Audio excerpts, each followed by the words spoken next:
गांजा विक्रीसाठी आलेल्या दोघा परप्रांतीयांना अटक, 2 लाख रुपये किमतीचा मुद्देमाल जप्त.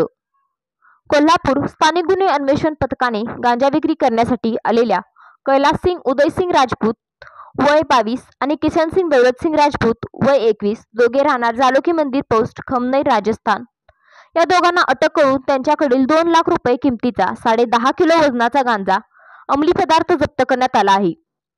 वरिष्ठ पोलीस अधिकारी यांनी स्थानिक गुन्हे अन्वेषण पथकाला कोल्हापूर जिल्ह्यासह शहरात ठिकठिकाणी चालू असलेल्या अवैध व्यवसाय अंमली पदार्थांचा साठा करून विक्री करत असलेल्यांना शोध घेऊन त्यांच्यावर कार्यवाही करण्याच्या सूचना दिल्या होत्या. या अनुषंगाने माहिती घेत असताना या पथकातील पोलिसांना मौरेवाडी चौक परिसरातील हॉटेल ड्रीमलँड येथे गांजा अंमली पदार्थांची विक्री करण्यासाठी दोघे जण येणार असल्याची माहिती मिळाली असता त्या परिसरात सापळा रचून त्यातील एक जण सॅक घेऊन आणि दुसरा प्रवासी बॅग घेऊन थांबला होता.